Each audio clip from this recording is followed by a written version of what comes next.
فلسطین کی پچھلی 150 سالہ تاریخ تنازعوں، جنگوں، سازشوں اور ظلم و ستم کی داستانوں سے لبریز ہے۔ 19ویں صدی کے آخر تک فلسطین کا علاقہ سلطنت عثمانیہ کا ایک حصہ تھا۔ یہ تینوں مذاہب مسلمان، عیسائیوں اور یہودیوں کے لیے نہایت مقدس مقام رکھتی تھی، کیونکہ ان تینوں مذاہب کی تاریخ، ثقافت اور قدیم مذہبی مقدس مقامات یہاں پر ہیں۔ سلطنت عثمانیہ کی مردم شماری کے مطابق، جو سن 1878 میں ہوئی، فلسطین میں 86% مسلمان، 9% عیسائی اور 3 سے 4% یہودی لوگ آباد تھے۔ اس دور میں یہودیوں کے ساتھ دنیا بھر میں برا سلوک کیا جا رہا تھا، لیکن سلطنت عثمانیہ کے علاقوں میں رہنے والے یہودی اب بھی بہتر زندگی گزار رہے تھے۔ ان میں اپنی الگ یہودی ریاست قائم کرنے کی خواہش زور پکڑنے لگی تھی۔ فلسطین مذہبی اور جغرافیائی لحاظ سے بہت بہتر جگہ تھی۔ سلطنت عثمانیہ کے سلطان عبدالحمید ثانی یہودیوں کے ارادوں سے واقف تھے، اسی لیے وہ یہودیوں کی فلسطین میں زمین کی خریداری اور ہجرت کی راہ میں رکاوٹ بنے رہے۔ 20ویں صدی کے آغاز تک سلطنت عثمانیہ بہت کمزور ہو چکی تھی۔ پہلی جنگ عظیم میں اتحادیوں یعنی برطانیہ، امریکہ، روس اور فرانس کے مقابلے میں سلطنت عثمانیہ نے سینٹرل فورسز یعنی جرمنی، آسٹرین، ہنگیرین اور بلغاریہ ریاستوں کا ساتھ دیا۔ سلطنت عثمانیہ کو شکست دینے کے لیے برطانیہ کو مقامی عرب لیڈرز کی ضرورت تھی، تاکہ اگر وہ بغاوت کریں تو سلطنت عثمانیہ کو توڑا جا سکتا تھا۔ اسی مقصد کے لیے مصر میں برطانوی ہائر کمشنر سر ہنری میکمین نے شریف مکہ حسین بن علی الہاشمی کے ساتھ جولائی 1915 سے مارچ 1916 تک 10 خطوط کا تبادلہ بھی کیا۔ اس خط و کتابت میں برطانوی ہائر کمشنر نے شریف مکہ کو سلطنت عثمانیہ کے خلاف مدد کے لیے رضامند کیا اور بدلے میں عرب علاقوں کو آزاد کرانے کی پیشکش کی۔ شریف آف مکہ نے جنگ کے بعد عرب علاقوں میں بشمول فلسطین کا کنٹرول حاصل کرنے کے لیے برطانیہ کا ساتھ دینے کا اعلان کر دیا۔ اسی لیے شریف مکہ نے پہلی جنگ عظیم کے دوران سلطنت عثمانیہ کے خلاف بغاوت کر دی۔ دوسری طرف برطانیہ نے یورپ اور امریکہ نے طاقتور یہودیوں کی حمایت حاصل کرنے کے لیے فلسطین میں ان کے لیے ایک نئے وطن حاصل کرنے کی پیشکش کر دی۔ اسی سلسلے میں نومبر 1917 میں برطانیہ کے سیکرٹری خارجہ آرتھر بلفور نے یہودیوں کے لیے فلسطین میں ایک نئی یہودی ریاست کے قیام کا یقین دلایا۔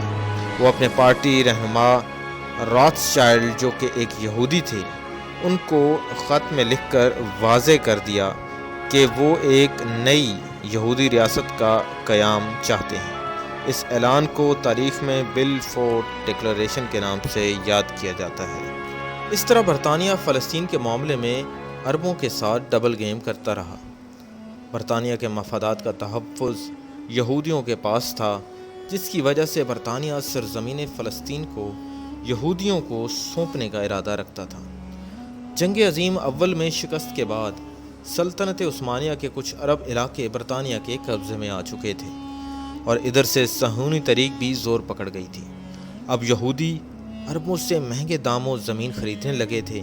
دنیا بھر سے یہودی ہجرت کر کے فلسطین میں آباد ہو رہے تھے۔ یہودیوں کی بڑھتی ہوئی آبادی نے عرب آبادی کو تشویش میں ڈال دیا، جو کہ تناؤ کا باعث بنا۔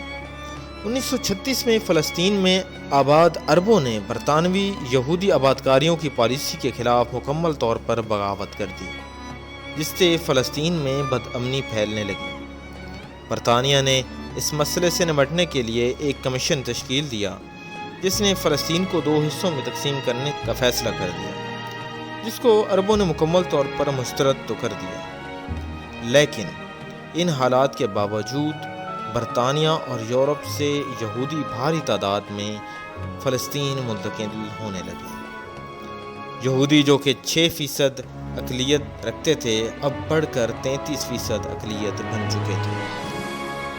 دوسری جنگ عظیم کے بعد فروری 1947 میں برطانیہ نے فلسطین سے اپنا کنٹرول ختم کر کے واپس جانے کا فیصلہ کر لیا اور فلسطین کے مستقبل کو اقوام متحدہ پر چھوڑ دیا۔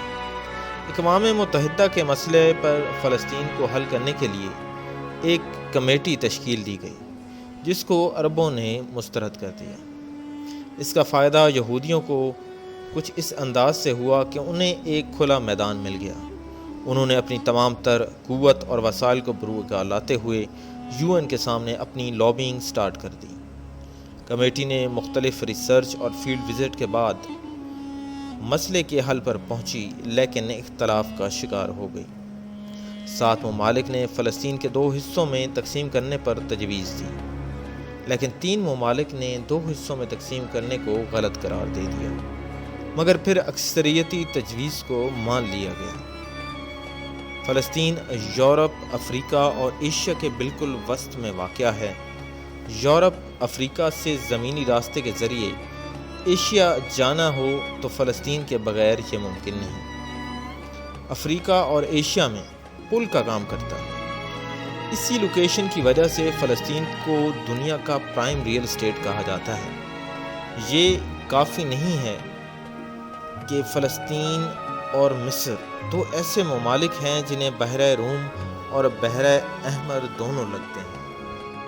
تجارتی اور جیو پولیٹیکل لحاظ سے فلسطین ایک گولڈن برج یا گولڈن گیٹ وے ہے۔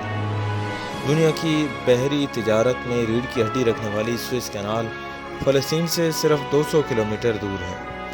اگر اس نہر پر نظر یا اس کو بند کرنا ہو تو بحری بیڑوں کی فلسطین کے پانیوں سے بہتر اور کوئی جگہ نہیں۔